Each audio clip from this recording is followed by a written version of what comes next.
Okay, so we should probably talk about this. They announced the new banned and restricted announcement today, August 7th, 2023. And to say that it was a letdown would be a massive understatement. In fact, the best way to sum up today's announcement would be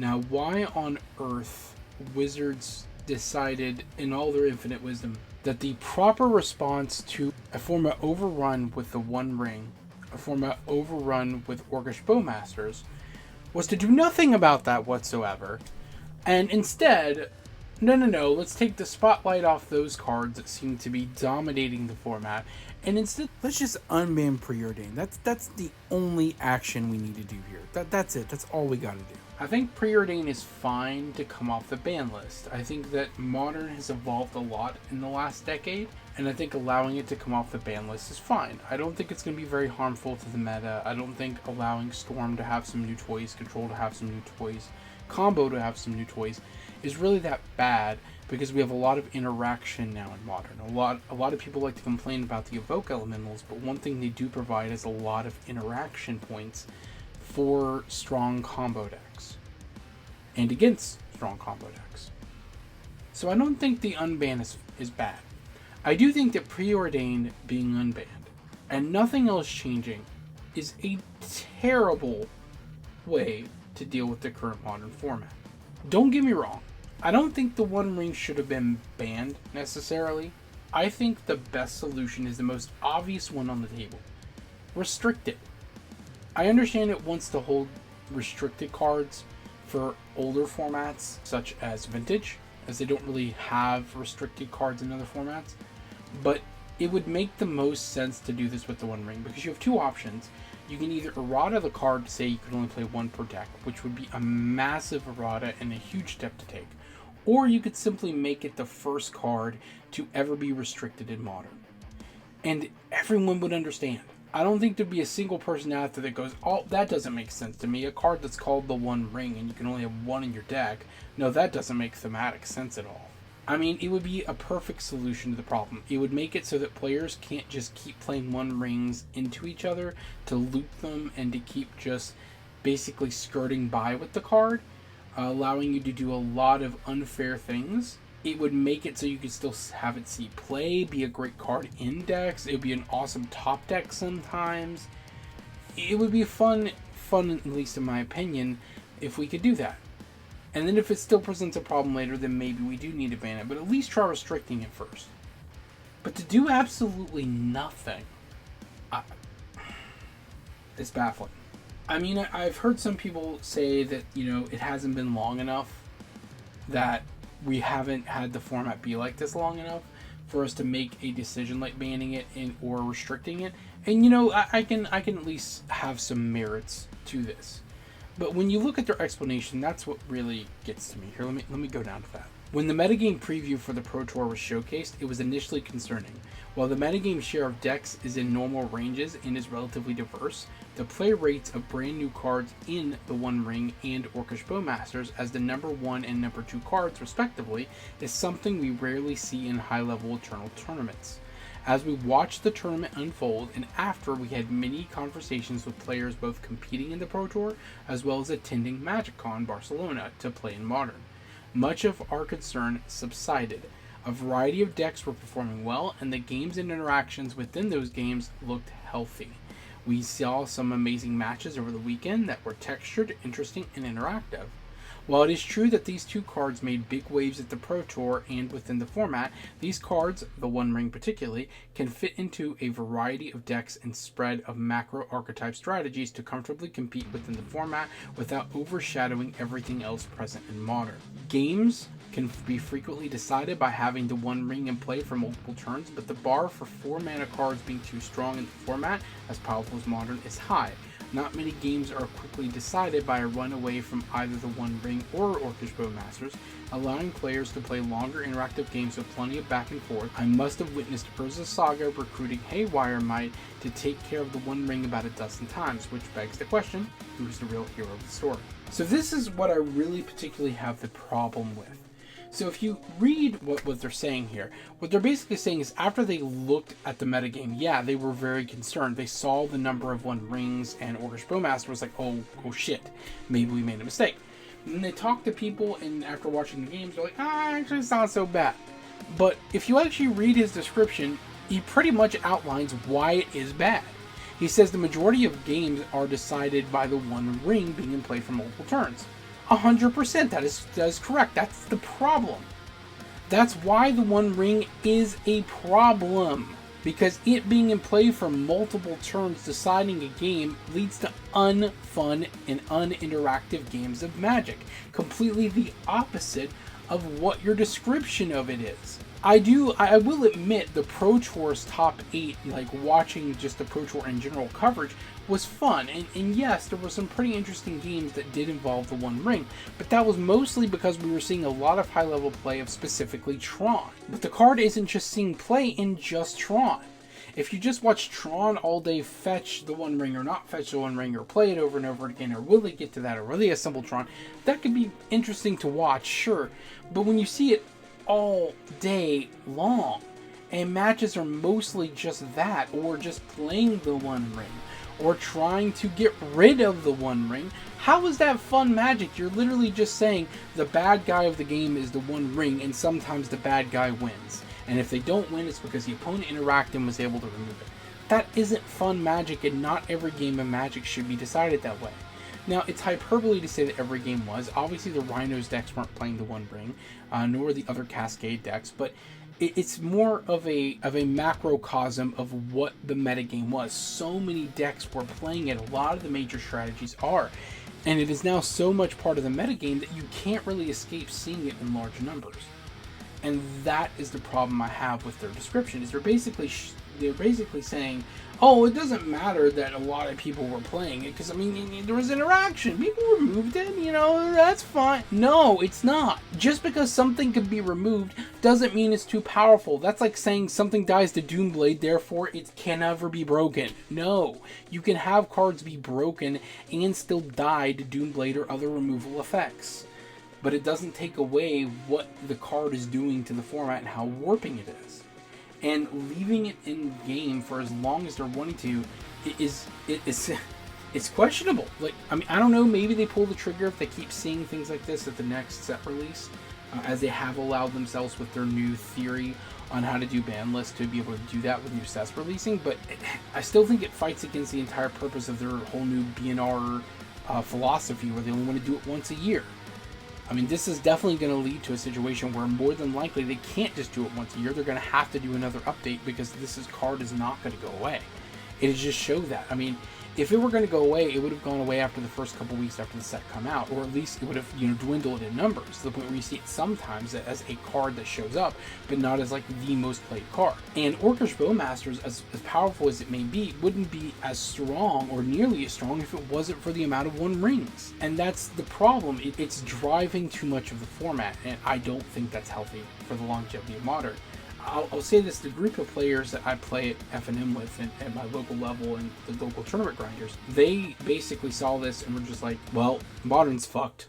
Like, they basically, it took all the wind out of their sails for their excitement for the shift over, because not every player in our group is like big into Pioneer. I'm personally a huge Pioneer fan, but I'll get to that in a moment, because we'll talk about Pioneer.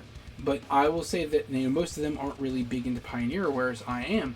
And they are very excited, or have been very excited, to move out of Pioneer for the RCQ season into the Modern season. They want to be able to play Modern again. For them, it's just miserable that the Modern season's about to come up, and they know they're just going to have to see F&M after F&M, RCQ after RCQ of nothing but the One Ring. And that's just not a fun place to be. It's very disheartening. And I don't know what it's going to do to the player base. Maybe I'm wrong. Maybe there's a lot more players that love it than hate it. I don't know. What do I know? I will say that I just think it's very unhealthy for the game. And to me, it seems like they're doing this, or not doing this as it were, having no action, just to sell more packs. I mean, I understand that the large percentage of players who are buying, the Lord of the Rings sets are probably the majority of them are not competitive players. They're going to be casual players. So we make up a very small margin of the sales. But we do drive some percentage of sales. And they are down in sales numbers based off their recent quarterly reportings. And Wizards is scrambling to make as much money as they can. So Wizards doesn't ultimately care about the health of the format. They care about their sales. They care more about their sales numbers than anything else. They want to try to recoup as much revenue as they can. So they're just going to let the format stagnate and be what it is, because you know what? Screw the player base. We need to sell cards. That's basically where they're at. That's kind of my feelings on the One Ring, and I really do not think that it should still be left alone. And the fact that it isn't restricted is just, it's sad. And their reasoning is just utter bullshit. It's so stupid, and it's so disingenuous to what the truth of the matter is. The real truth they can't say, oh, we're not banning it because we want to sell the product. They're just going to say, oh no, it totally creates fun and interactive games of Magic. Well, one player plays the ring and another player plays the ring, because anybody can play it. It is colorless. It's silly, and it makes me sad. Now on to Pioneer. No changes. The Pioneer metagame continues to have the widespread of playstyles and archetype representation from tournament to tournament. While there are known pillars in Mono Green Devotion, Rakdos variants, and creature-centric aggro decks, their metagame shares rise and fall at a healthy clip. Recently, new versions of Lotusfield Control have gotten some extra attention, but its win rate and metagame share sit about where we would expect any reasonable deck to fall. Without a clear top dog or unanswerable archetype pushing other decks out, we've elected for no change at this time. I agree that none of these decks are probably too powerful for the meta. There's no one deck here with a strong enough win percentage against the rest of the meta that I would say would warrant a specific ban. But I will say there's a deck amongst these with a specific card that creates play patterns which I do not think are healthy for the longevity of the format. In specific, I'm talking about Mono Green Devotion with Karn. I don't think the Devotion strategy in and of itself is degenerate. I think the ability to accelerate out a lot of big creatures actually makes for a pretty interesting gameplay, and actually a fun experience if you can survive the assault. What I'm more interested in, or rather what I'm more perturbed by, is Karn's existence in the format. Karn creates this pivot point for the Mono Green deck where it allows it to play as an aggressive deck, as a mana ramp deck, a combo deck, and it gives it the ability to fight other decks with its wish board because of Karn. And I think that ability makes it mimic or show a lot of the same features that the modern variant of this, which is Tron, what it can do. And I think because it mimics that deck, a lot of players get really annoyed by that play pattern, because there's not a lot you can do. There's certain draws that Mono Green Devotion can have that are just basically unbeatable. And I don't think that's healthy for the format. Now, I don't think the combo that it has is particularly egregious. I just think the ability to really tutor out cards from your wish board, I think that's what makes the deck egregious. Being able to find a specific interaction point at any given time when you have a Karn that allows you to freely attack a lot of different strategies, I think is too strong ultimately for the format long term. In short term, I think it just makes for really frustrating gameplay. I don't have a problem with the deck's existence in and of itself. I more so have a problem with some of the play patterns it presents. I myself don't mind it. I can deal with it, but that's because I'm pretty versed in Modern. So playing against Tron is something I'm used to, so it doesn't really bother me that much.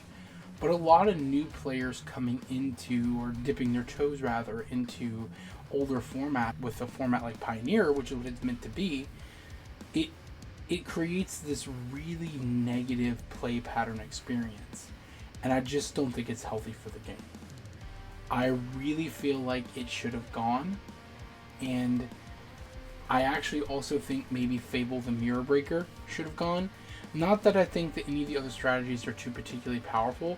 I just think there has to be something that also needs to be neutered to some degree from black-red mid-range decks, because I think the decks are too consistently good.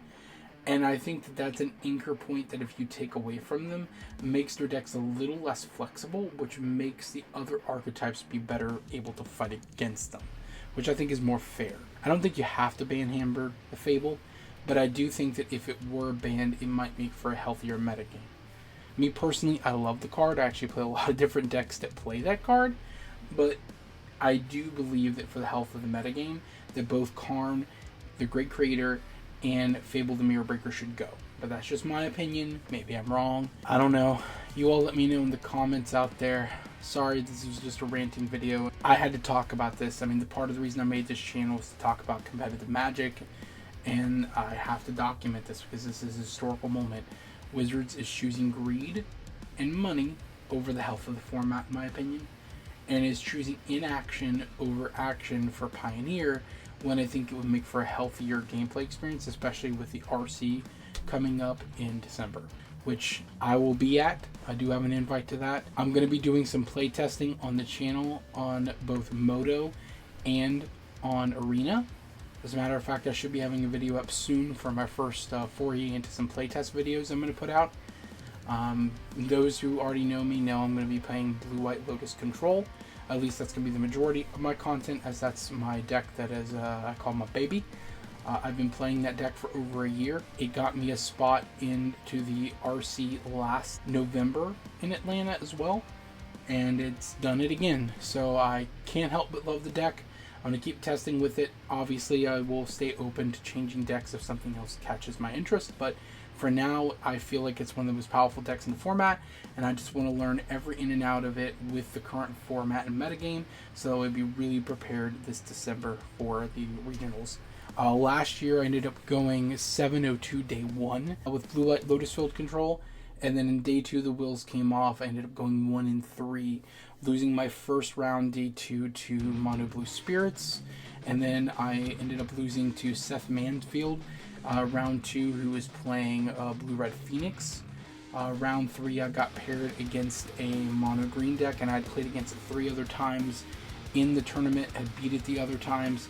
This time I was not so lucky. I did lose to it this time, and then in the last round I did beat my, I believe it was either another mono green player or a Spirits player. I'll be honest, I don't remember. But that was my only win for the day, so not too great on the showing for day 2, but you know, I didn't do too bad. Going into the rankings into day 2, I was like 15th or something like that. So I was very happy about that. I hope to do the same thing this year. Hopefully a little bit better. Hopefully, hopefully crack day 2 and do a little better there. Maybe make some top 8s, and we'll see. But in any case, look forward to some different types of content. We're not just going to do the History Modern. History Modern's not going to go anywhere, but we're going to try to diversify and do some other types of videos like this one. And who knows, we might start doing a podcast each week. We'll see what we do there. Make no promises right now, but we'll try to see what we can work out. In the meantime, everybody, thanks for listening, and until next time, see ya.